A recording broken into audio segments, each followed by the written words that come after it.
The Giza necropolis, which consists of 3 great pyramids guarded by the Sphinx, is the last remaining of the 7 wonders of the ancient world. The original purpose of the complex is still debated by historians, as is the connection of the 3 pyramids to each other and to the Sphinx. There is no question in my mind, and in the mind of many researchers, that the Giza necropolis is a planned project. It isn't just pharaohs who came and put their pyramids haphazardly and then built the Sphinx. The geometry of the site makes it very unlikely that it's not a designed project. Is it possible that the Sphinx and the pyramids were designed to function together? Ancient astronaut theorists say yes, and suggest a recently unearthed tomb could provide proof. Just 200 feet from the Sphinx, in a causeway connecting the second pyramid to its temple complex, is an entrance to what is believed to be the ceremonial burial chamber of the god Osiris. The Osiris shaft was first unearthed in 1934, but only fully explored in 1999.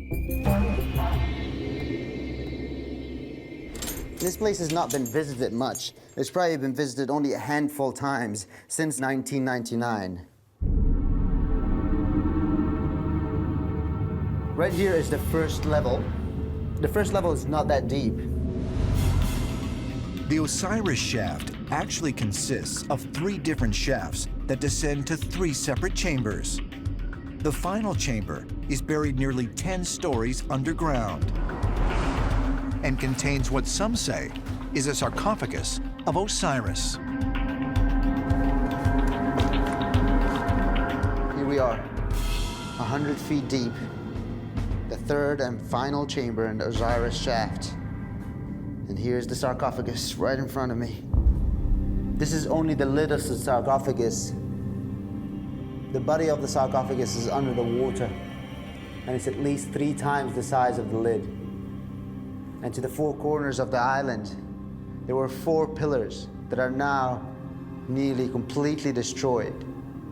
The 4 had hieroglyphic inscriptions on them, some of which read, God Osiris, the god of the underground.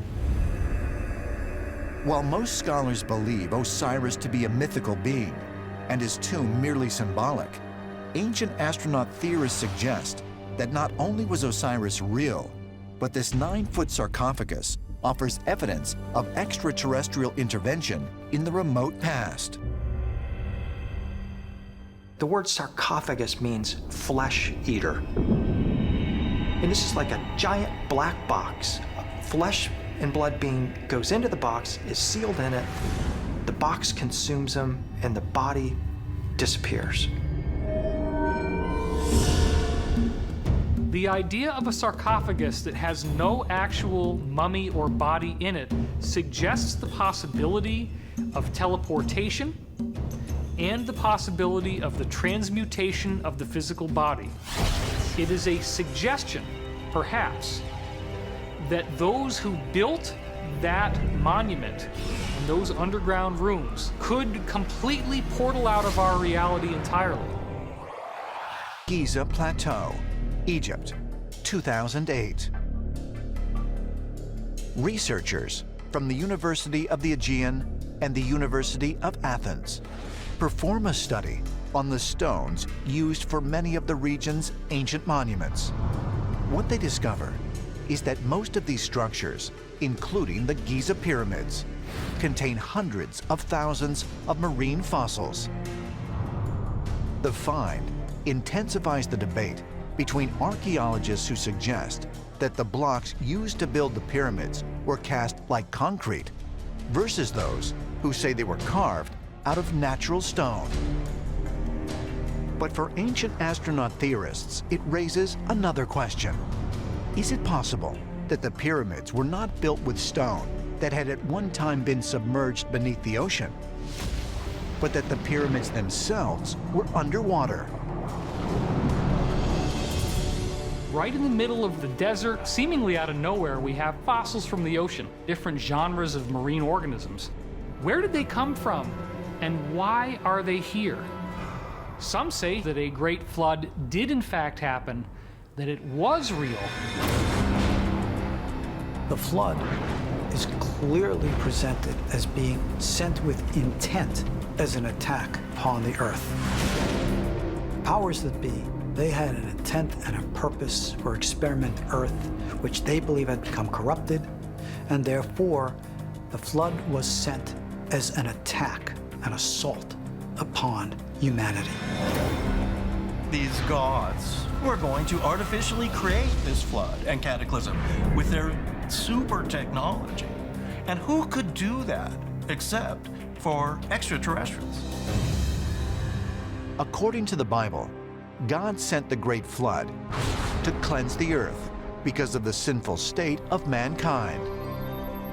But if the flood really was sent by extraterrestrials, as some ancient astronaut theorists suggest, might it also have been an attempt to eliminate any trace of the advanced civilization that existed here on Earth in the distant past?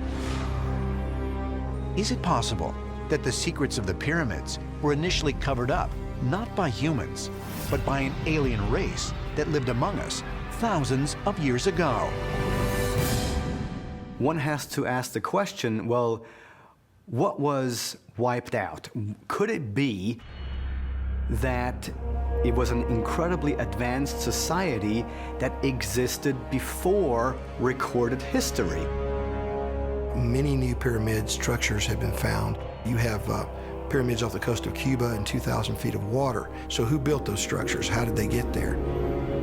Researcher Frank Joseph has actually found remnants of at least 10 pyramid-shaped structures beneath the surface of the water in Rock Lake, Wisconsin.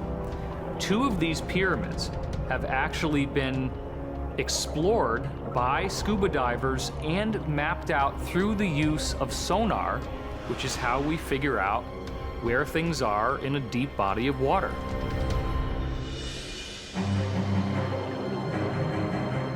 The presence of man-made pyramids at the bottom of Rock Lake, Wisconsin, much like the structures that have been found in China, Alaska, Bosnia, and off the coast of Japan and Cuba, is something that government officials continue to deny. But the government has gone out of their way to try to dismiss the idea that these are pyramids.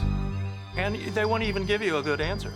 But the answer really is that they don't want people to make this connection, that we have pyramids in our country and that they're connected to pyramids all over the world.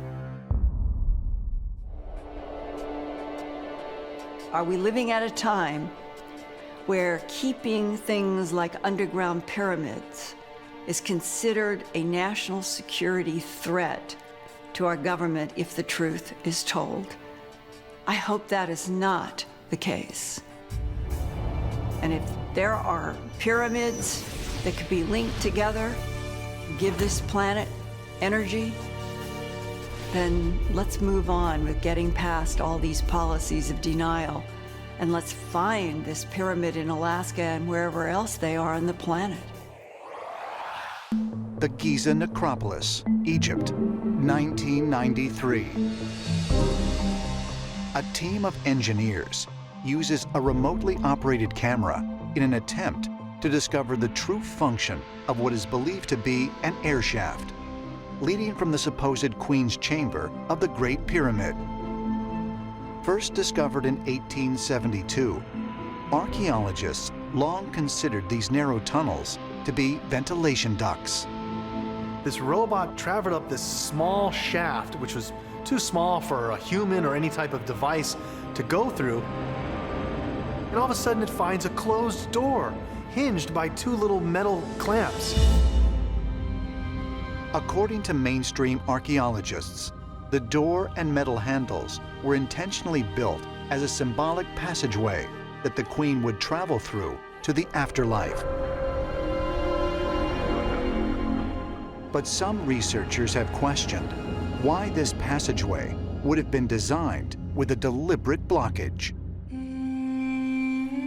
And why, on a plateau filled with monumental pyramids, believed to serve as royal tombs, is the Great Pyramid the only one with such a door? Egyptologists are very much fond of saying that pyramids are tombs and that they have been robbed at some point in the past. But the fact is that we have found in the 20th century a number of pyramids whose central king's chamber, so to speak, is intact. And when they opened the sarcophagus, they found that sarcophagus to be empty as well. If the Great Pyramid was not a tomb, what may have been its true purpose? In May 2011, another team of researchers set out to further explore the blocked air shaft in the Queen's Chamber. This time, the crew used a robot equipped with a microsnake camera to slip through a hole and reveal what was beyond the door. When they actually penetrated this small door, they found a hidden room within the pyramid. What they found was copper fittings, or the metal fittings. Another feature of the back of these metal fittings was that on one side, the loop looked like it was corroded. The camera also looked down and scanned the floor. What we saw was red markings. My interpretation of those were, they were electrical symbols, but why were they there? Could these artifacts be actual evidence that electricity once coursed through the structure? And if so, could the Great Pyramid of Giza have been built to serve as not a royal tomb, but a power plant, as some researchers contend? If we dismiss the tomb theory and we look at the pyramid itself, we see something that modern engineers can really tune into and understand. What we have is a very, very precise building that has the precision of a fraction of an inch. It's something that is very noteworthy and not indicative of a simple agrarian culture. So what we have is something that is almost like a machine. Giza, Egypt. On the western bank of the Nile River stands a marvel of ancient engineering, the Great Pyramid.